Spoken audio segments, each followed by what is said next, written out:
I'll talk about my book that's coming out in May. So if you go back to the first slide, I mean, the main themes in my work are, number one, ethnic majorities. Number two, I'm interested in population shifts and how they affect society and politics. And then number three, I'm interested in the evolution of left liberalism, or of the cultural left. And that's really what this book is about. So if White Shift was about the populist moment, the populist right, and polarization, this is really about woke. This is about understanding woke and where it came from and what it's doing to our politics. And what I would say, by the way, is that I did deal with the cultural left in the rise and fall of Anglo-America. I already mentioned the village modernists, the bohemians, who were saying that ethnicity is great if you're a minority and it's terrible if you're a majority. So that idea of multiculturalism had already emerged in the 1910s. But what woke is I'm arguing this is very much just turning the dial from a 7 or 8 to a 10 or 11 on the scale. And that's how we get to woke. The ideas are not really new. They're just put on steroids, really.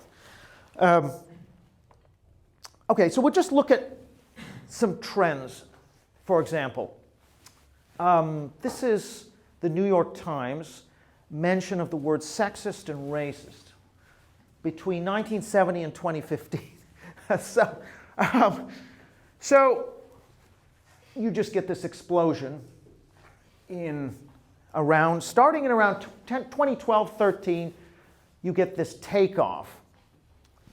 And this ended in 2018. I'll show you some more recent numbers. But this phenomenon is what's been called the Great Awakening, the rise, the emergence of woke. Now, what I want to say is this is misleading, I think, because, as I'll show in a minute,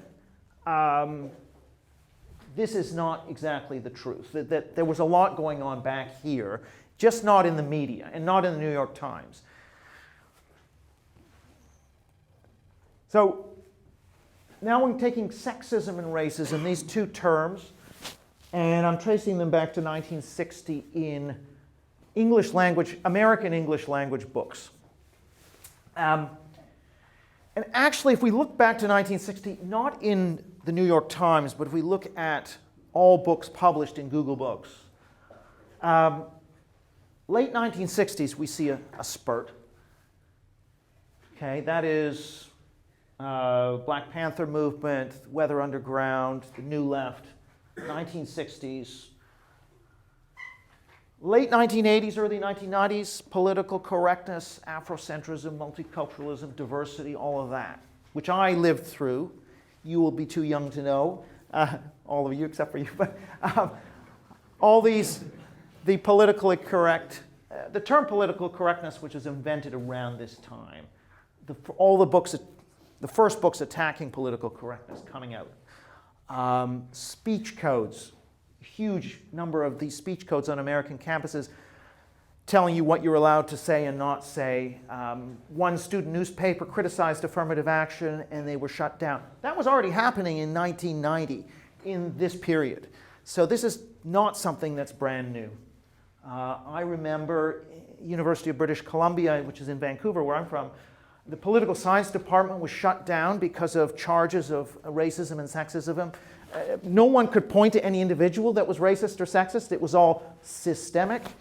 And they paid a consultant sort of $250,000 to come in and write this damning report, and there was no evidence, and eventually it made it into the papers, and it was a big joke. But this is just to say that that was already happening in the 1990s. This is this. So I would say, so we then get to the period that you just saw with the New York Times, this Great Awakening, post-2012, thereabouts.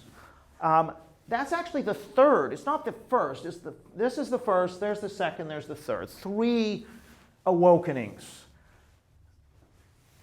And I think that's important, because I think what's going on now is related to what happened there. Now, Chris Rufo's book, you may or may not know who Chris Rufo is, but he's written a book where he's talking about America's Cultural Revolution, and he traces all of the ideas. For example, Black Lives Matter, all of their ideas were largely originated by the Black Power movement of the late 1960s. Antifa, their ideas have largely been lifted from the Weather Underground, terrorist organization in the late 1960s, early 70s. The ideas are not new, but there are a number of reasons why this is at a higher amplitude than that, which we can talk about. And sexism, you know, it's not that this is going through, so if I remove this blue line, this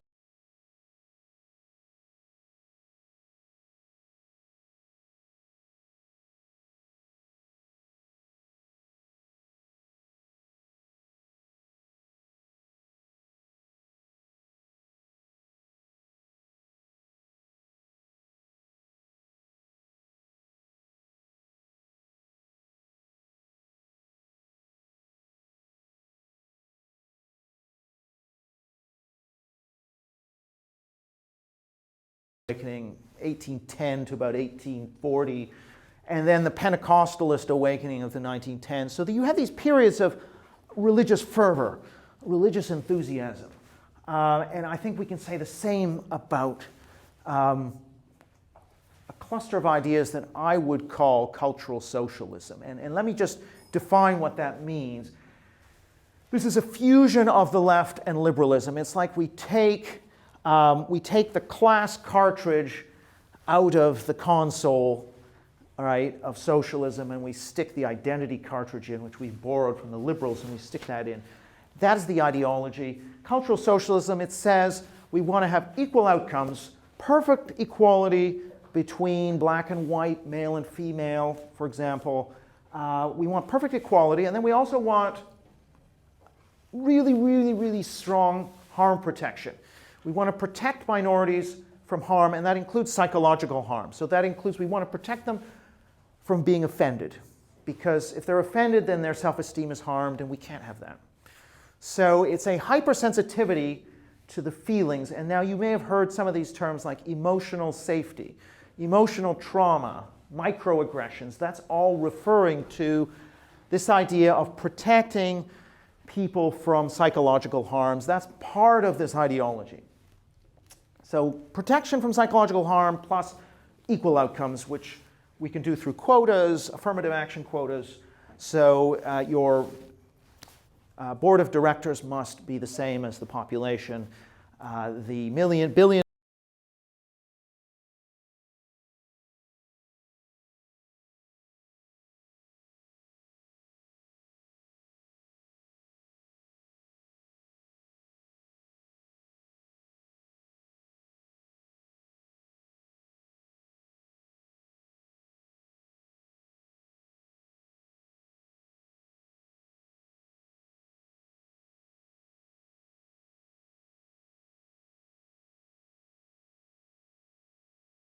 and white privilege and trans and all these other things. Now down here we have another, this is drawn from a paper by a really excellent data analyst called David Rosado, and I think this is an important part of the story. So this solid line here is, that represents academia, basically. The solid lines. And that is the number of times these terms, racist, racism, xenophobia, white supremacy, are mentioned in academic journal articles. The frequency that they're mentioned between 1970 and 2020, so we just catch the tail end of that 1960s first awakening. We get the second one in the 80s and 90s, and then the third one, which is the one we kind of have lived through. That's the academic papers, which is reflecting this down here. This is the books, which is more academic. Then the dotted lines is the media. And actually the media, the mainstream media, was late to the party. What happens actually is that the mainstream media was not that interested in these terms. And then suddenly in the 2010s, they get with the program of what was happening on campus. So that these ideas from the campus just suddenly break out into the media in the 2010s. those ideas were already there. They'd been there since the 70s and 80s, these radical feminist ideas, the critical race theory, all of it was already common in universities amongst the academics.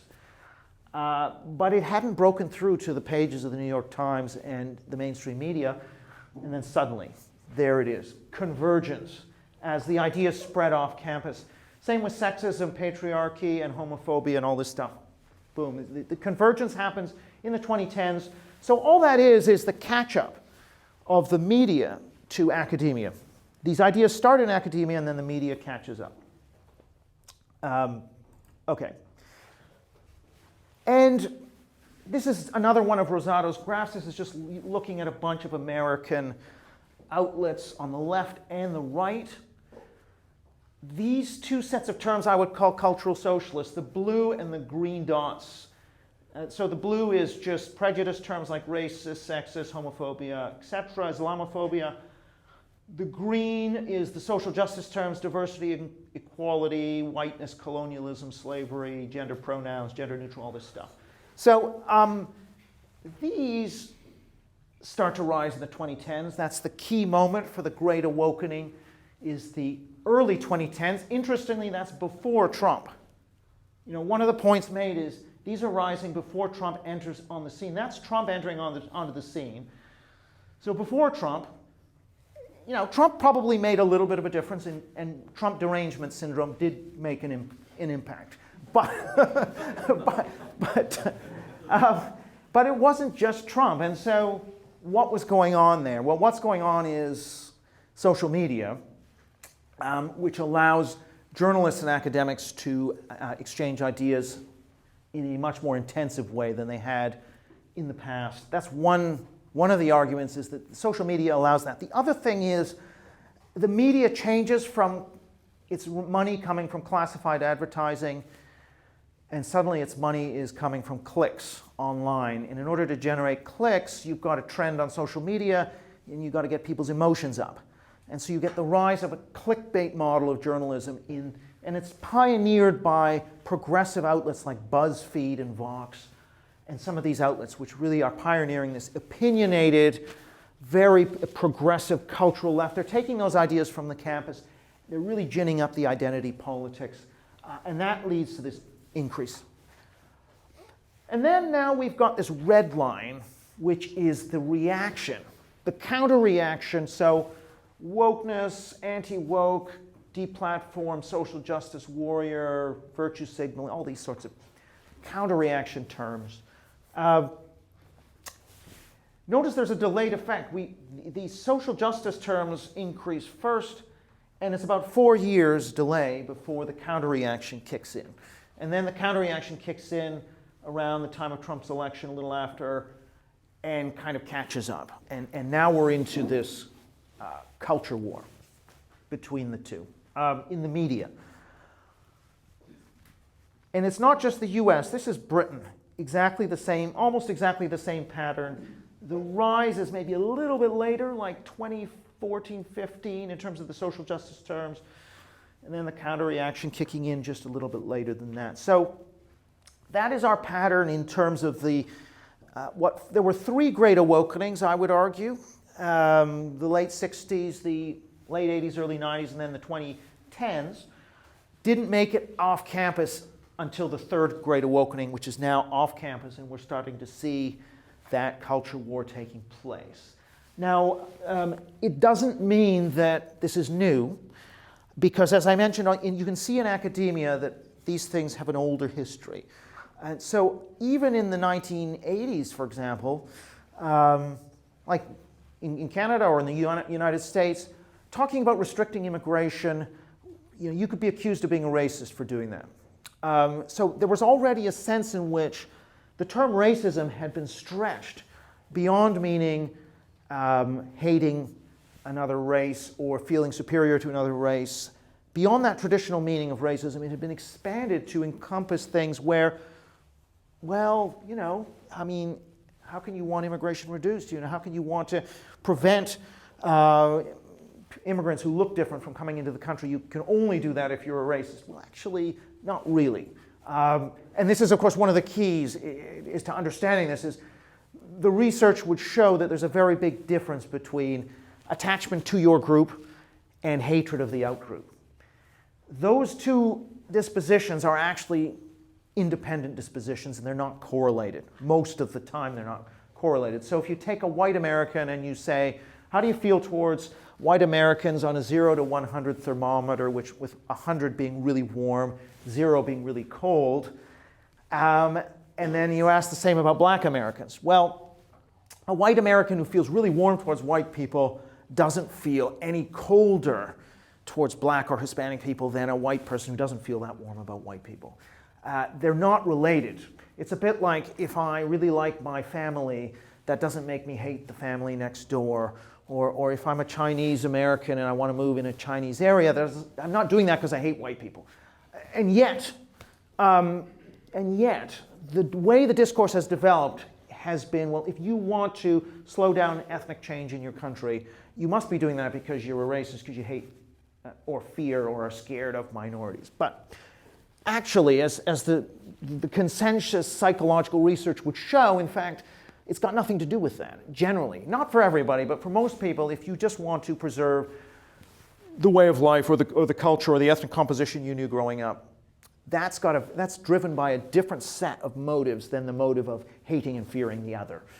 And yet, those two things are always pushed together into the same thing. Well, you're either open or you're closed, and if you want less, then you must be closed, and you're a xenophobe and a bigot.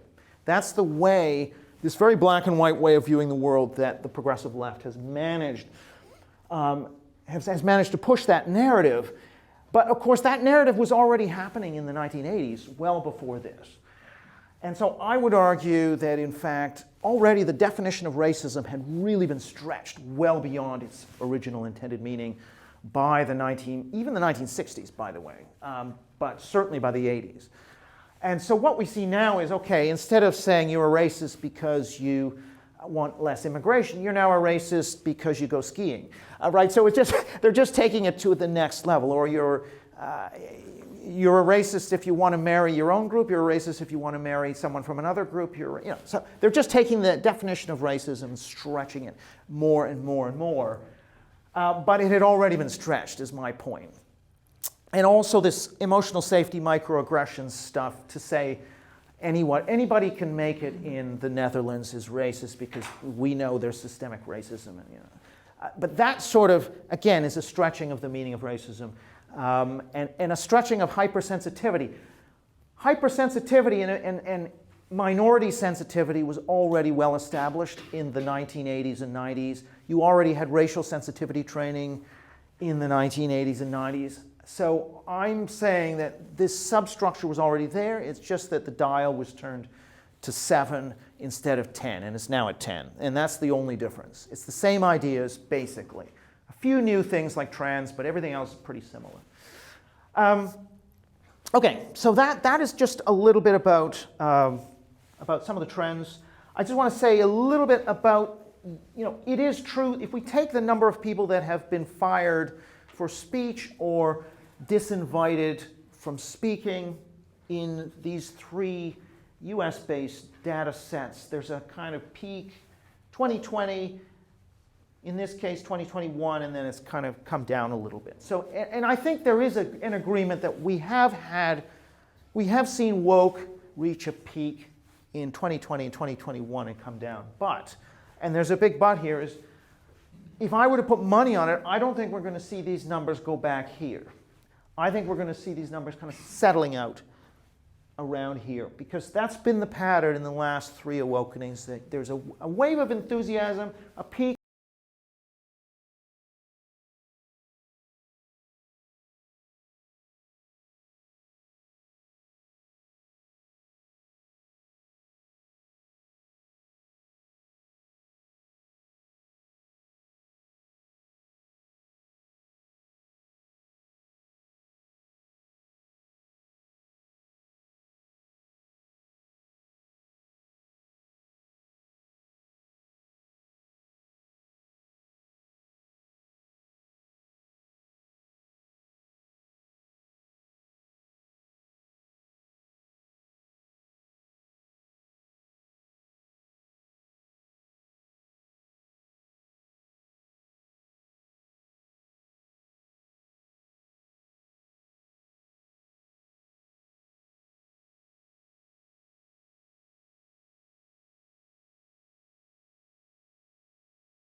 off the campus into the media. What this book really emphasizes, though, is it's not so much the radical left that's of interest, it is the liberal left. It's not the people who want to fire people for speech, but it's the people who don't push back. When the radicals say we want to fire this person, they get the person fired. It's the liberals who don't speak up. It's the liberals who say, yeah, defund the police. Yeah, I think I'll vote for that. It's not because they're not voting to defund the police because they want to overthrow the society in a revolution. They don't support affirmative action quotas because they want to have a communist society. That's not actually why they're doing it. Now, that's why the BLM leadership is doing it, but it's not why the supporters and even these young idealistic people are marching for BLM. That's not the reason. What they're marching for is really around guilt and empathy, as well as suspicion and fear of the ethnic majority. And it's that mentality, that left liberal mentality, that is important to explain. And I explain it with really the rise of the race taboo. When racism became taboo, and that happened very quickly. Again, I start in the US case because I think that's where all of these trends begin. In the mid-1960s, all of a sudden, it became a taboo to say things that were racist. And people had these statues of black coachmen on their front gates in the middle class homes, and they repainted those statues white like just in one summer. So it was this huge change. There was an African American conservative, Shelby Steele. He wrote a book called White Guilt, which explains it really well. All of a sudden, the moral authority went from white Americans to black Americans. So it used to be that black Americans had to kind of kowtow to the whites. And this guy had he grew up in the South, so he'd lived through Jim Crow and segregation. And then he said all of a sudden, you could see it in their eyes that they'd lost moral authority, and so they needed to kind of virtue signal. Yeah, I'm not a racist like all these other bad whites, and so I support affirmative action, I support reparations, I support all of these radical things, which are actually radical ideas. And so without understanding that race taboo, and it comes in later in Britain, it's not till the late 70s that taboo comes in. And I don't know as well European continent when that taboo came in. But once you've got the taboo in place, that's a zone of sacredness. So the ordinary rules of scientific logic and the law, due process, equal treatment, none of that stuff applies anymore because it's all about a sacred totem that we just have to bow to. And at the top of the totem pole would be, for example, black people, indigenous people, etc. at the top. The bottom, white males. In the middle, women and trans fighting it out. So we have, so we've got kind of this. We have this sort of oppression points, oppression Olympics type morality, with the sacredness at the top, with race. And once you've got that sacredness, it's like kryptonite. It's a very powerful weapon. You want to stretch it to maybe you stretch the power of the race taboo to sexism, to homophobia, to transphobia. You want to expand it from just saying racist, the N-word to someone's face, to being against immigration, to going skiing or saying anyone can make it in America. So you want to use this very powerful weapon to shut down debate, to defeat your opponent through a guilt trip or an emotional blackmail. Emotional blackmail becomes possible because of the sacredness of this taboo. So a lot of the book then revolves around how this taboo has been used. And that taboo didn't come out of Marcuse and the New Left. It didn't start with the culture, the critical theorists. It starts really with liberals, left liberals. So I put a lot more emphasis on the left liberals than I do on the radicals, cultural Marxists, the way Rufo and James Lindsay do. So that's just a little bit of a summary. I also then, just to conclude really, I then talk about what to do about this phenomenon. And here I'm more with Rufo than, say, Yasha Monk. I'm a believer that actually there's a lot of things that liberal democracy can do to address woke. For example, you can impose, like in the schools, you can impose a curriculum. You can get rid of the politics, the indoctrination that occurs in the schools. And the degree of indoctrination is quite astounding, at least in the US and Britain. So in the US, it's like over 90% of kids have heard one of at least 6 critical race and gender ideology terms like many genders, patriarchy, white privilege, from an adult in school. So you can actually, I think, by being determined, and I think Ron DeSantis is an example of that, you can use the power of the state to actually depoliticize institutions. And I think that's probably something that needs to happen alongside all of the kind of very vibrant podcasts and content, people like Jordan Peterson and Joe Rogan. That's important. The culture war is very important, but also I think governments have not even begun to explore the kind of tools that they can use to actually bring this under control. And I think actually that is where I think the politics is going to go next. So, for example, the bans on critical race theory in schools, on gender ideology in schools that you're seeing in Florida, I think that's now expanding to more Republican states, and I would think that would be something that could be expanded to a number of countries in Europe. The Tory government in Britain has been relatively weak on this. I think they've done a few things, which I'm happy to talk about, but I think for the most part they've been scared of taking on the educational establishment, taking on the civil service, the deep state. They've been very meek about doing that, and I think that's going to have to change probably because the young population is being socialized under this new set of values, and they're much less liberal. They don't believe in free speech to anywhere near the same extent as older generations. And I don't think that penny has dropped for a lot of conservative politicians. Okay, that's it from me. Over to you.